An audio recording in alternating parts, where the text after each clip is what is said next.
Shalom. Ada sukacita pagi ini? Baik, senang bisa melayani tempat ini. Saya tidak usah diperkenalkan, sudah tahu ya. Nama saya Chandra Eka Jaya, Yohanes Chandra Eka Jaya. Ya, background saya PDP, pendeta pengusaha. Ya, jadi saya adalah pengusaha sampai sekarang juga masih menjadi pengusaha. Ya. Nah, tema yang hari ini diberikan adalah mengenai leadership. Kita belajar bahwa kepemimpinan sejati itu lahir dari hati yang mengasihi Tuhan. Mazmur 112 ayat 1 berkata, kita lihat ya, baca bersama-sama coba.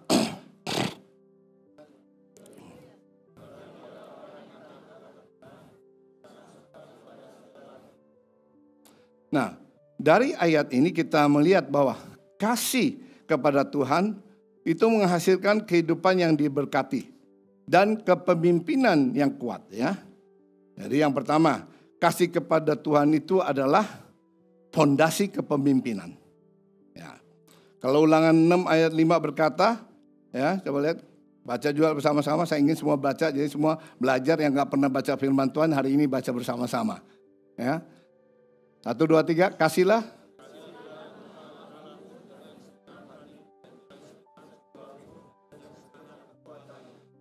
Nah, inilah dasar kepemimpinan yang sejati, saudara. Kenapa?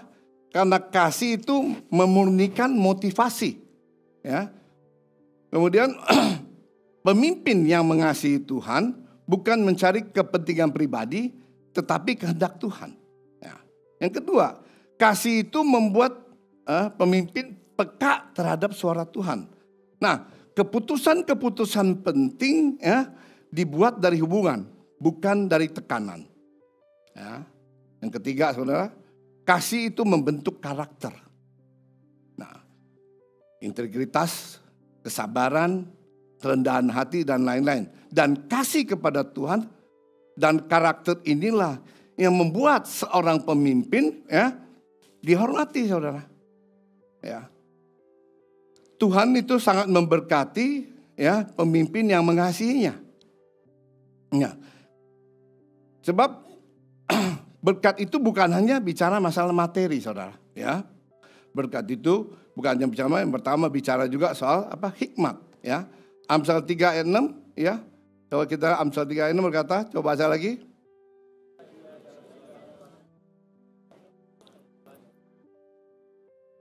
Pemimpin yang mengasihi Tuhan menerima arahan ilahi. Ya. Ya. Yang kedua, keberanian. Dalam Yosua 1 ayat 9, coba baca situ.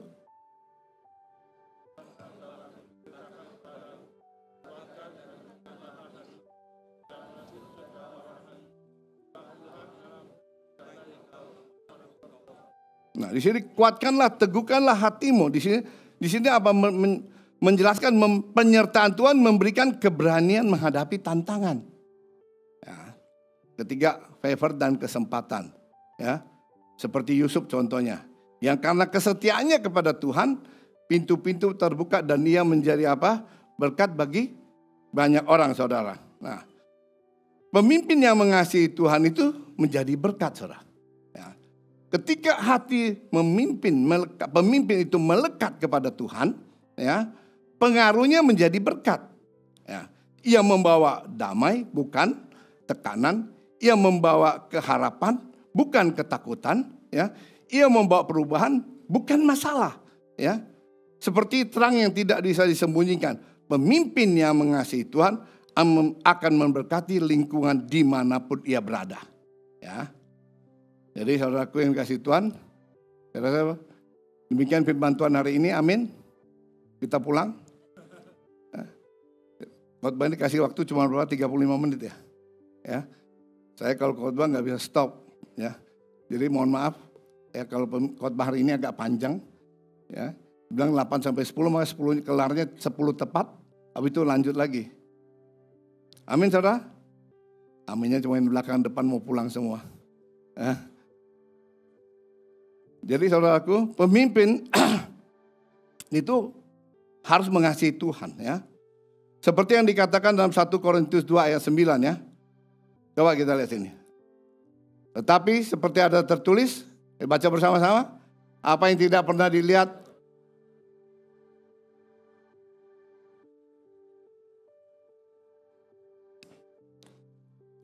kita akan menerima berkat yang luar biasa, bukan materi, segala macam berkat dari Tuhan kalau kita sungguh-sungguh mengasihi Tuhan. Nah, ada satu pertanyaan yang saya ingin kebukakan kepada saudara. Apa gunanya itu mengasihi Tuhan? Dan apa ruginya itu kalau mengasihi Tuhan? Halo? Halo? Jawabnya pasti nggak ada ruginya kan?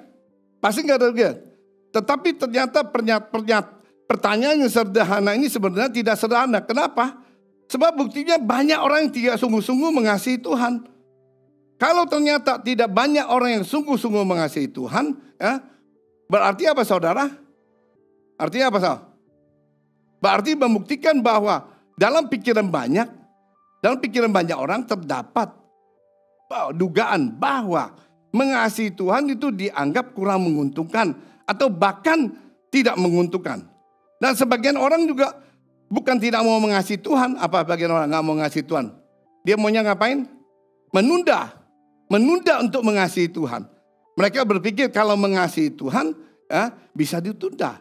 Dan sebagian orang lagi, khususnya mereka terpengaruh dari pola berpikiran anak-anak dunia yang menganggap bahwa mengasihi Tuhan itu tidak perlu. Ya, mereka berpikir bahwa mengasihi Tuhan nggak ada gunanya. Ya. Nah, pikiran-pikiran seperti ini adalah pikir-pikiran yang sesat, saudara, ya, dan membuat jadi manusia menjadi bodoh di mata Tuhan. Ya. Ya. Saya kira ada di antara saudara yang datang ke gereja juga berpikir dengan ragu dan bertanya dalam hatinya, apa sih untungnya mengasihi Tuhan? Apa sih untungnya mengasihi Tuhan?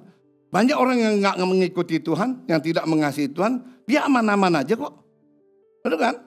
Cara berpikir itu kan terjadi. Tetapi dalam Korintus yang 1 Korintus 2 ayat 9 tadi kita baca bersama-sama apa dikatakan itu, ya. Di dalam ayat ini, ya, kalau saudara, Tuhan menjanjikan bahwa Tuhan akan menganugerahkan berkat atau pemberian yang tidak dialami atau dimiliki sebelumnya. Itu dikatakan di ayat terakhir itu kan, ya. Yang dikatakan adalah berkat yang tidak terduga. Ya. Ini berarti apa saudara? Mengasihi Tuhan itu artinya ada keuntungan yang luar biasa kalau seseorang itu mau mengasihi Tuhan. Nah, berkat apakah itu yang dimaksud dalam 1 Korintus 2 ayat 9 itu, ya? Untuk menjawab pertanyaan ini mari kita lihat dalam Mazmur 23 ayat 1 sampai dengan 6.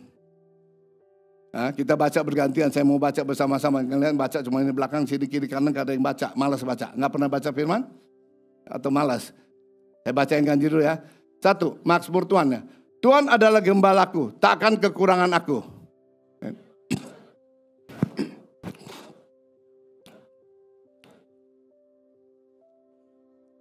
Yang menyegarkan jiwaku, yang menuntun aku di jalan yang benar oleh karena namanya.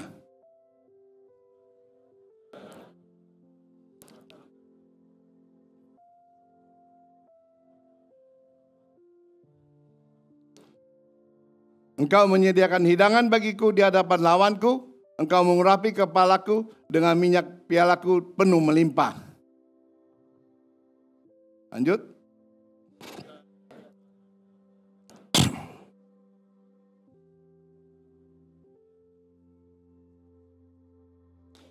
Ya, di dalam Mazmur 23 ayat 1 sampai ada 6 jenis berkat. Berkat yang pertama itu apa? Ada yang ngerti? Coba yang pernah baca permen?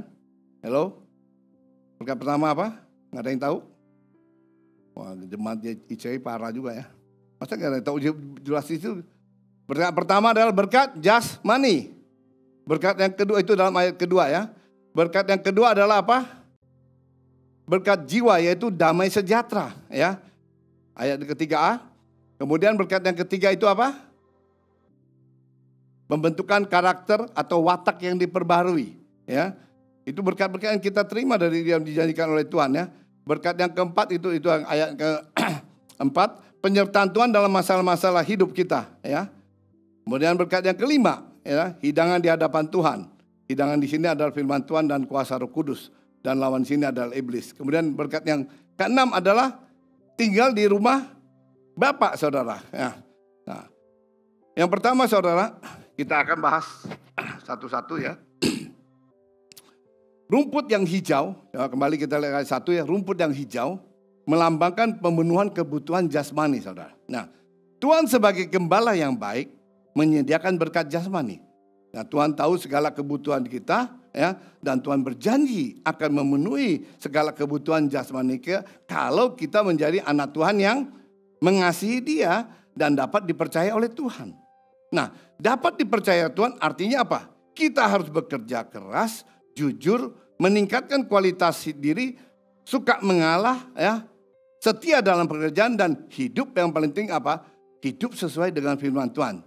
Jangan sampai sudah diberkati Tuhan, kita menjadi sombong, kita melakukan perbuatan-perbuatan yang tidak berkenan di hadapan Tuhan. Setelah kaya menikah lagi. Nah, orang-orang seperti ini ya tidak diberkati Tuhan dan tidak dapat dipercaya oleh Tuhan.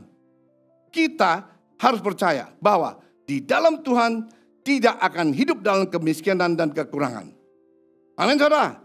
Tuhan memanggil kita untuk apa? Untuk menikmati berkat-Nya. Ya. Berkat itu menyangkut jasmani dan rohani. Lalu dalam Matius 6 ya, Tuhan Yesus bicara mengenai kekhawatiran ya. Konteksnya adalah mengenai apa? Kekhawatiran mengenai jasmani kan. Tuhan berkata, Bapakmu tahu ya, kamu memerlukannya ya. Bila Tuhan Yesus mengatakan demikian, maka artinya apa? Bahwa Bapak juga setuju bahwa kita itu memerlukannya semua. Ya. Dalam Filipi 4 ayat 19, coba lihat ya.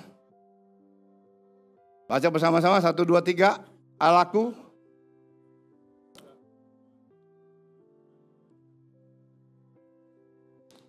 Perhatikan segala keperluan itu berarti apa? Menyangkut makan, minum, pakaian, dan kebutuhan kita ya. Maka itu kita harus hidup benar di hadapan Tuhan. Hidup benar itu adalah satu-satunya yang paling penting saudara. Alkitab berkata orang keturunan orang yang benar tidak akan pernah meminta-minta, saudara ya.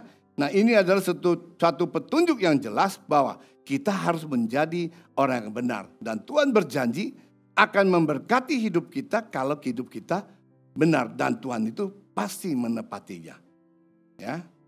Kalau saudara jadi anak Tuhan yang baik, yaitu karakter yang baik, ya, berarti saudara adalah anak Tuhan yang dapat dipercayai.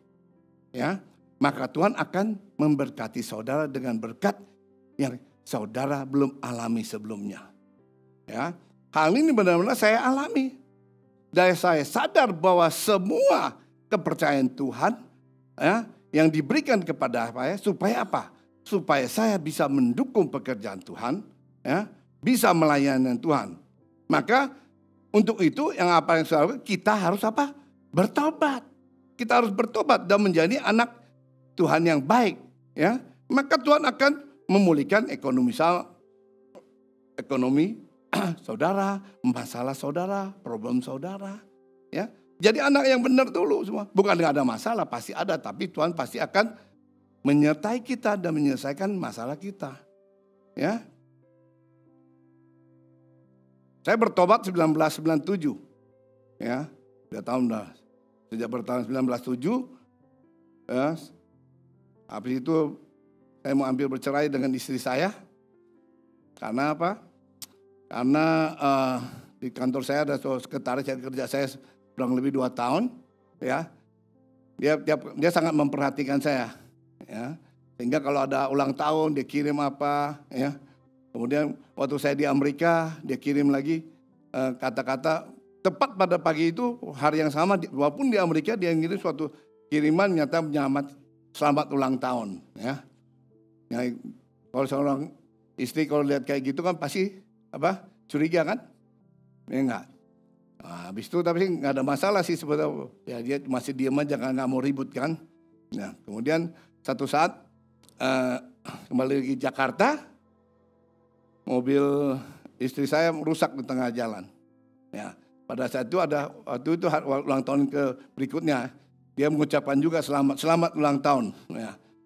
Kepada saya surat itu saya baca, saya masukin kantong jas saya. Begitu sampai kantongan jas Saya lihat kayak gitu, saya taruh lagi di mobil di selipan saya. Pikir udah diam aja nanti. Taruh aja di mobil karena pikir mobil saya itu nggak pernah dipakai sama istri saya kan jarang. Makanya masing-masing mobil masing-masing kan kerja. Kemudian satu mobilnya mogok di tengah jalan, maka saya kiri terasa mikir kirimlah mobil itu ke mana untuk jemput istri saya. Ya, maka waktu dalam perjalanan itu dia bersama dengan iparnya. Ipar saya itu rese semua. Kadang-kadang dia iseng, dia ambil. Ya enggak? Ipar dia ambil, dia baca. Oh, ulang tahun dari siapa? Selamat ulang tahun. Engkau sangat berarti bagiku. Engkau telah merubah hidupku. Udah kata-kata yang mutiara, yang kata indah-indah semua. Membuat laki-laki pasti GR gitu kan. Waktu kayak gitu saya juga ketawa. Saya simpen ya. Iseng aja saya simpen. Ya pikir gak apa-apa. Begitu ini kan. Ya dia nggak apa-apa sih di rumah. Tapi habis pulang itu, dia tahu kalau perempuan marah kan, kuping bisa budak kita kan. Ya. Akhirnya yang terjadi berantem hari kita berantem. Udah saya bilang nggak ada, saya kagak percaya. Waktu kagak percaya itu, saya marahnya bukan main. Mendingan kita lakuin aja sekalian. Saya orang sifatnya kalau dituduh ya sekalian lakuin, tanggung kan. Ya nggak. Akhirnya agak cukup lama panjang datang seorang hamba Tuhan ke rumah. Lagi ribut-ributnya datang ke rumah. Ya kalau masa depan kalau hamba Tuhan datang, apalagi ada pendeta kan, masa kita berantem. Ya, waktu makan dia nggak mau pulang-pulang lagi. Akhirnya makan bersama, dimasakin disitulah. Akhirnya kita sharing, saya bertobat. Ya, habis itu saya bertobat, saya melayanin, kemana saya berdoain orang, ya sampai doain orang juga, sampai istri saya pun sakit diserang. Jadi itu awal itu bertobat sehingga saya bertobat. Makanya waktu saat itu kemudian yang terjadi ada sudah saya bertobat ya, kemudian merubah hidup. Kita bertobat itu betul-betul karakter kita berubah. Ya, saya yang dulu dari penjudi ya. Dan makanya bertobat sungguh-sungguh, jangan tanggung-tanggung nggak akan diterima Tuhan juga. Dia penjudi, pendendam, pemarah, akar kepahitan semua lengkap ada di diri saya. Pokoknya lengkap lah, nggak ada yang nggak ada dalam diri saya. Istilahnya saya juga hidup orang nggak benar lah kasarnya gitu kan. Tapi begitu saya bertobat, saya merubah hidup saya. Ya, saya dari tadi yang penjudi, kelas berat penjudi. Ya, dari pagi kalau saya ke Amerika, maunya kemana? Las Vegas. Kalau begitu saya nggak tidur sampai pagi. Mainnya juga kecil-kecil. Kadang-kadang menang gede, kadang-kadang menang kecil. Dan itu menjadi kebiasaan 1985 sampai 1997. Bayangin 12 tahun. Tiap tahun ke Amerika, kemanapun kita pergi, karena saat itu kita masih green card, kemanapun kita pergi yang saya cari adalah kasino. Nah, jadi tetapi begitu saya bertobat, saya stop itu judi, nggak pengen lagi, diajak juga nggak ada gairah lagi, ya. Nah itu namanya kita pertobatan yang sungguh-sungguh, ya. Nah, karakter juga pemarah, pendendam. Nah, kalau dendam mau istri saya kalau tidur juga kalau bisa saya ngomong sama dia seminggu. Kalau kau tidur atau nggak tidur begini, begitu marah saya mau tidur, dia kita tarik-tarikan gak mau. Enggak. Nah, jadi kalau udah seperti anak-anak, apalagi kalau gitu kurangan kita. Begitu kita tuh sama bapak mamanya kita pergi, dia pergi sama kita lagi marah, diajak kita tutup, kita sengaja tunjukin bahwa kita lagi berantem supaya pada tahu gitu. Biar ribut sekalian gitu bilang. Ya enggak. Begitulah sifat yang enggak benar, pokoknya hal yang enggak benar itu ada dalam diri saya. Tetapi begitu habis berubah. Kita nggak mau lagi gitu. Kadang saya udah mau ngalah. Udahlah. Gak bisa mengalah lah. Ya. Begitu juga dengan pembantu saya. Ya. Saya baru beli motor Harley. Ya. Naik juga belum, baru lihat. Dia naikin, dia masukin got. Ya. Habis itu mau apa? Mau marah. Kalau marah lu ganti lu. Potong gaji lu, gaji 3 juta, hari 700, 24 tahun dia bayar kita. Ya, yang kita saya panggil sekali lagi. Saya cuma panggil sekali lagi. Pertama safety, yang kedua kamu sekali lagi saya berhentikan. Selesai. Sayang nggak sama barang itu? Ya sayang. Tapi kan kita nggak terikatan, ya itu berkat Tuhan ya sudahlah. Tapi kita menunjukkan bahwa karakter kita harus menjadi karakter yang lain. Kenapa kita bilang kayak gitu? Loh, kenapa? Pagi-pagi bapaknya ngapain? Pagi-pagi bapaknya berdoa, nyanyi-nyanyi, haleluya. Lagi turun, ya begitu dengar apa? Marah-marah. Apapun ngambil sepatu terlambat marah-marah. Nggak jadi contoh. Kalau kita mau bertobat, berubah semuanya. Mengikuti karakter seperti Tuhan Yesus. Kalau enggak, ya enggak usah tanggung, percuma. Enggak ada gunanya, ya. Jadi saudaraku yang dikasihi Tuhan, kalau saudara mau menjadi anak Tuhan yang baik, karakternya juga harus baik. Pasti itu, kalau enggak ada gunanya. Saya mengalami itu semua. Maka itu saya bilang kita harus bertobat menjadi anak Tuhan yang baik. Jangan tanggung-tanggung. Kemudian berkat kedua adalah mengenai berkat jiwa, yaitu damai sejahtera. Berkat kedua ini adalah berkat bagi jiwa kita. Dalam Mazmur 23 ayat 3 menyatakan bahwa gembala menyegarkan jiwa kita. Tuhan bukan hanya memperhatikan kebutuhan jasmani kita, tetapi Tuhan juga memperhatikan kebutuhan jiwa kita. Jadi ternyata bukan hanya tubuh kita yang membutuhkan makanan, tetapi jiwa kita pun membutuhkan perawatan dan kesegaran, yaitu kesegaran rohani. Kalau tubuh kita dirawat dengan makanan jasmani, jiwa kita harus dirawat dengan rohani, yaitu damai sejahtera. Kalau hidup kita tiap hari stres, hidup kita marah-marah terus, nggak ada damai sejahtera, mati juga cepat. Ya enggak? Tiap hari kita berantem sama orang, tiap hari berantem sama istri, tiap hari ribut sama pegawai, kita ribut sama semua tetangga, semua pengusaha kita. Akhirnya apa? Enggak ada damai sejahtera, cepat mati juga. Ya, jadi dalam itu Tuhan berjanji akan memberikan damai sejahtera kepada kita. Ya, damai sejahtera bukan dari dunia dan tidak sama seperti yang diberikan dunia. Ya, barangkali saudara belum pernah mengalami damai sejahtera itu. Kenapa? Ya, karena saudara belum menerima Yesus dengan sungguh-sungguh. Maka nggak pernah akan ada damai sejahtera itu, ya. Maka kita harus betul-betul sungguh-sungguh bertobat. Maka pasti begitu kita sungguh-sungguh bertobat, kita berhadap pada Tuhan, kita berdoa tiap hari, ya. Maka yang terjadi apa? Ya, kita akan mengalami damai sejahtera yang tidak pernah kita rasakan sebelumnya. Itu baru namanya bahwa kita damai sejahtera dari Tuhan, ya. Selama ini kalau saudara mengalami sukacita atau damai sejahtera berbagai sumber, kalau jalan-jalan ke luar negeri, ya, punya kekayaan yang berlimpah, ya, ikut tur kemana, nonton film dan sebagainya. Tetapi saudara nggak pernah mengalami damai sejahtera, ya, di dalam Tuhan. Damai sejahtera yang Tuhan tidak pernah saudara akan alami sebelumnya. Jadi beda saudara. Saudara lihat perbedaannya itu. Dulu kalau saya kerja juga saya stres banget. Hanya istri saya nggak bisa tidur sampai pagi. Ya, sekarang udah enggak. Ya enggak. Malam mau tidur, tempat tidur. Tuhan, sekarang saatnya tidur. Saya serahkan semua masalah ke dalam tangan, Engkau menyelesaikan. Saya memang ingin tidur dengan sukacita. Besok bangun selesai, nggak pikirin lagi. Ya. Gampang nggak? Gak gampang. Bisa nggak? Pasti bisa. Tergantung saudara mau apa enggak. Ya. Masih panjang kan saudara? Masih panjang, mohon maaf. Nggak akan selesai. Kalau saya di atas mimbar ini pimpinan Roh Kudus, jadi nggak bisa stop, mohon maaf. Waduh, udah yang sebelah sini ketawa, yang sana udah pada mau pulang. Ya. Berkat ketiga adalah pembentukan karakter atau watak yang diperbaharui, saudara. Ya. Di dalam Mazmur 23 firman Tuhan mengatakan, ia menuntun aku di jalan yang benar oleh karena namanya. Ia menuntun jalan yang benar artinya apa? Ia membawa kita kepada kebenaran. Kebenaran sini adalah kebenaran apa? Apa saudara kebenaran sini? Kebenaran tingkah laku. Kebenaran dalam perbuatan. Itulah menunjukkan karakter kita atau watak kita yang sudah diubah oleh Tuhan.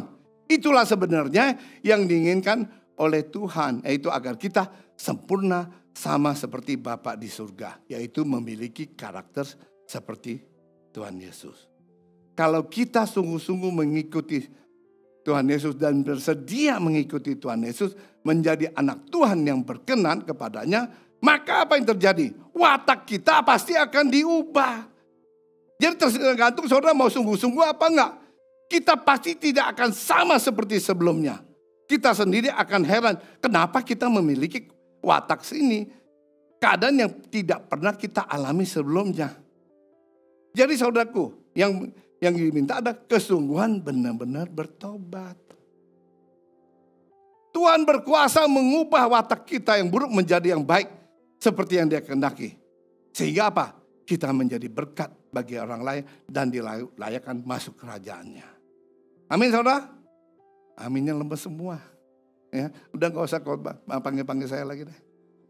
Ya, kayaknya kurang semangat di sini jemaat ini. Ya. Berkat keempat, ya. Penyertaan Tuhan dalam masalah sulit dalam hidup kita. Kalau dalam Mazmur 23 ayat 3 mengatakan bahwa ada kalimat bicara mengenai gembala yang baik. Tetapi dalam ayat yang keempat dikatakan apa? Ya, sekalipun aku berjalan dalam lembah kekelaman. Hal ini menunjukkan bahwa Tuhan mengizinkan sekali-sekali anaknya mengalami di lembah kekelaman atau di lembah dalam kesulitan. Ya, semua kita pasti pernah mengalami keadaan yang sulit. Bohong kalau nggak ada. Siapa yang nggak pernah ngalamin kesulitan? Angkat tangan di sini. Nggak ada pasti. Pasti semua orang pernah mengalami. Tetapi dalam keadaan sulit tersebut, ya Tuhan akan tetap menyertai kita. Ini janji Tuhan loh. Ayat ini Mazmur janji Tuhan loh. Menyertai kita. Gada dan tongkat dan gembala merupakan apa? Gambar perlindungan Tuhan yang luar biasa sebagai jaminan kepada kita. Tuhan berjanji akan menyertai senantiasa sampai akhir zaman. Ya. Nah,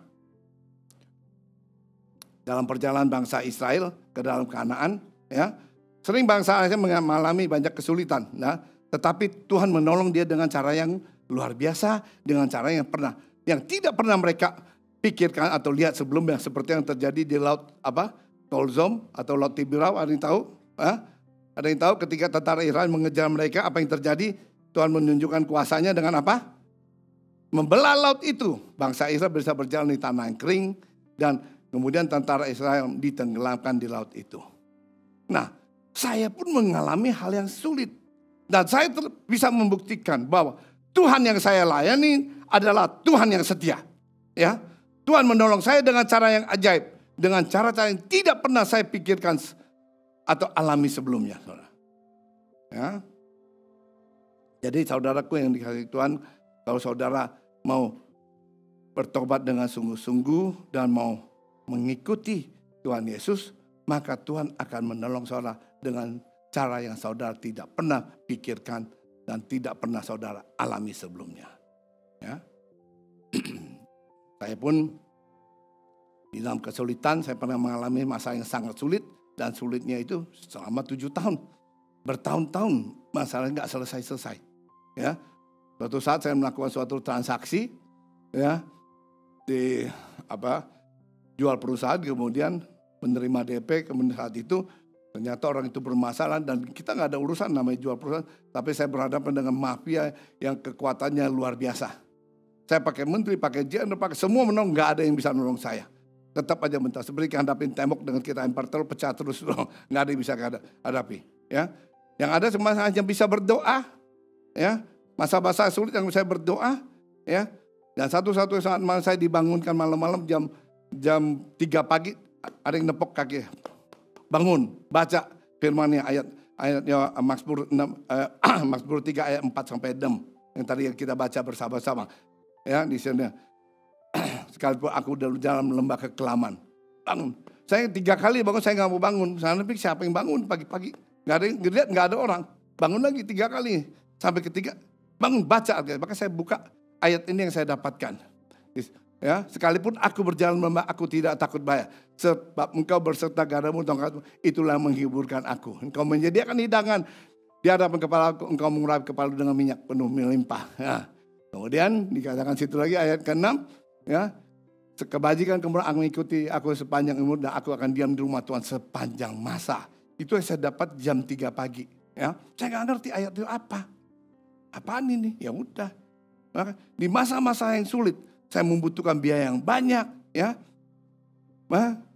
Makanya prosesnya itu terjadi sebelum itu saya berkenalan dengan seorang Cina dari luar negeri. Dan di saat itu dia mempunyai masalah, ya ini makanya kita calon pemimpin atau pengusaha atau apapun kita harus menolong orang tanpa pamrih. Ya, waktu saat dia mempunyai masalah, dia minta tolong sama saya bagaimana? Karena dia harus mengusir semua orang, 25 orang asing harus keluar dari departemen itu, ya. Maka dia nggak ada uang untuk membayarkan karena harus dibayarkan dulu advance payment, ya. Dan orang yang mau menolong orang lain, menolong itu mempersulit atau meminta angka yang luar biasa, sehingga dia nggak mungkin bisa melakukan, apalagi orang dari luar negeri kan, nggak bisa segampang itu, kalau apalagi dia dari BUMN kayak dulu. Nah, maka yang terjadi adalah saudara, sesudah itu saya dikenalin, saya nolong, saya panggil apa masalah lalu, dia bilang masalah ini, oke, saya bilang nggak ada masalah, saya beresin, saya bantu dia, saya bayarkan dulu, kemudian sudah selesai, duduk bersama-sama, ya. Dia bilang, udah bagaimana? Udah, saya bilang saya udah bayar selesai. Berapa? Dia mau kasih saya untungnya. Waktu itu dikasih angka 60.000 US. Pak, ini untuk Bapak. Saya bilang nggak usah, saya nggak ngambil untung, saya hanya membantu aja. Dia nggak mau. Saya bilang oke, kalau nggak mau kita bagi dua. Dia nggak mau juga. Ya, dia memaksa, pokoknya you harus ambil karena saya udah merasa tertolong. Ambil ini, kalau memang ini saya menganggap saudara. Saat itu ditanya umur masing-masing, ada 2 orang. Umur berapa? Saya bilang sama satu umur yang paling tua 40 ada. Ya. Saya akhirnya bilang, saya takenya dia orang Cina, saya takenya dia, jadi saya jadi takenya. Ya udah, pada saat itu proses nggak ada masalah. Udah seperti saya nolong dia udah nggak ada masalah. Nah, pada saat saya mempunyai masalah itu, saya butuh uang jumlahnya nggak sedikit, ya, nggak sedikit sekali jumlahnya, ya. Lawyer juga pakai bayar miliaran semua, ya. Karena yang kita berhadapan dengan kekuatan. Bayangkan saudara, saya udah pakai segala macam kekuatan, nggak ada yang bisa, yang ada cuma bisa berdoa. Maka saat saya dipanggil sama orang itu, ini ada kerjaan. Wah, saya saat itu baru keluar dari perusahaan family, saya nggak punya PT, mana? Ya udah, bikin agreement, perjanjian, baik telepon dulu. Akhirnya mereka menjadikan komisi hanya saat itu kita bagi broker dikasih komisi besar 10% dari jumlah kontrak, ya. Dan saat itu saya dikasih 10% dari jumlah kontrak, dan jumlahnya itu jutaan dolar. Yang rasanya nggak mungkin itu terjadi dalam sejarah. Kalau kita bilang di Bible nggak ada, ini terjadi yang mustahil jadi mustahil. Nggak ada pakai, cuman ini belum ada pakai PT, cuman agreement aja by verbal. Kemudian belakangan saya minta pokoknya tetap ada tertulis, saya sepotongnya. Saya pakai Cina, pokoknya lu tulis segini aja deh. Akhir saya diberikan jumlah yang sangat besar. Sejak dengan ada itu, ya, maka saya bisa membiayai semua lebih dari cukup, bukan cukup, lebih dari cukup. Dan kejadian itu bukan sekali, berkali-kali sejak saat itu saya mendapat berkat yang tidak pernah saya duga. Nah, di dalam masalah-masalah sulit itu saya alamin itu, tapi Tuhan tetap mencukupi saya, menjagai saya dan melindungi saya. Ya, saya mengalami itu, saya mengalami Tuhan. Tuhan menolong saya dengan cara yang ajaib. Ya, oke, untuk itulah saudara, Tuhan akan membuat kejupan dan akan menolong saudara, menunjukkan pertolongan yang tidak pernah saudara duga sebelumnya. Kalau saudara sungguh-sungguh mau bertobat, setia pada Tuhan dan mengasihi Tuhan. Amin saudara. Berkat yang kelima, udah pada mau pulang ya. Berkat kelima adalah di hadapan firman Tuhan. Mazmur 5 berkata, engkau menyediakan hidangan bagiku di hadapan lawanku. Ya. Engkau mengurapi kepalaku dengan minyak penuh melimpah. Apa maksud ini? Minyak dan piala. Maksud hidangan di sini adalah firman Tuhan dan kuasa Roh Kudus. Di sini lawan di sini adalah iblis, saudara. Nah, di ayat kedua tadi sudah ada rumput, sekarang hidangan. Tetapi ini bukan hanya masalah hidangan atau makanan untuk jalan. Ini adalah senjata. Sebab dikatakan hidangan di hadapan lawanku. Hidangan di sini adalah apa? Firman Tuhan, saudara. Ya. Nah, firman Tuhan ada kekuatan untuk melawan kuasa kegelapan. Nah, untuk itu maka saudara, hari ini saya mau kasih tahu kita harus mendengar dan belajar firman Tuhan dengan baik, ya. Sebab Roh Kudus akan memberi kuasa kita untuk menjadi saksi Tuhan. Dengan kuasa Roh Kudus seorang dapat mendapat hikmat untuk melawan segala masalah-masalah yang kita hadapi, saudara. Nah, untuk itu, ya, maka kalau kita mau menjadi untuk dapat melakukan hal-hal yang sesuai dengan firman Tuhan, ya, berkenan di hadapan Tuhan, apa yang kita harus sediakan waktu kita untuk berdoa dan membaca firman tiap hari. Kalau kita tidak pernah berkomunikasi dengan Tuhan, tidak pernah berdoa, tidak pernah baca firman Tuhan, tidak pernah menyembah Tuhan, bagaimana Tuhan bisa mengenal kita? Bagaimana kita bisa mendapat hikmat dari Tuhan? Jadi sediakan waktu saudara tiap hari harus minimum 30 menit. Baca firman, berdoa, menyembah Tuhan, udah cukup. Tidak ada hari tanpa doa bagi saya. Bangun pagi saya harus doakan dulu. Hari ini saya juga buru-buru karena terlambat bangun juga, udah persiapan. Tapi tetap saya lakukan berdoa dulu sebelum melangkah. Ya. Yang berkat ke-6 adalah berkat yang kekal. Udah mau pulang di sana. Yang terakhir saudara, tenang aja ya, waktu habis. Berkat Tuhan ada, berkat kita ayo tinggal di rumah Bapa. Ini adalah klimaks atau puncaknya. Permaksud mengatakan kebajikan dan kemurahan akan mengikuti aku seumur hidupku, aku akan diam di rumah Tuhan sepanjang masa.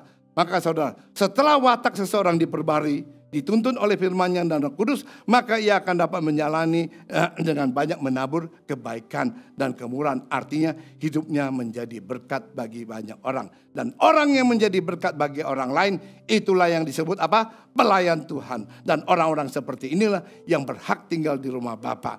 Keindahan rumah Tuhan yang tidak pernah kita alami sebelumnya. Amin saudara. Mari kita doakan doa penutup ya. Saya akan berdoa untuk saudara ya. Tuhan, jadikan kami pemimpin yang mengasihi Tuhan. Penuhi kami dengan hikmat, keberanian, dan berkat. Sehingga hidup kami menjadi berkat bagi banyak orang. Dalam nama Tuhan Yesus Kristus. Amin.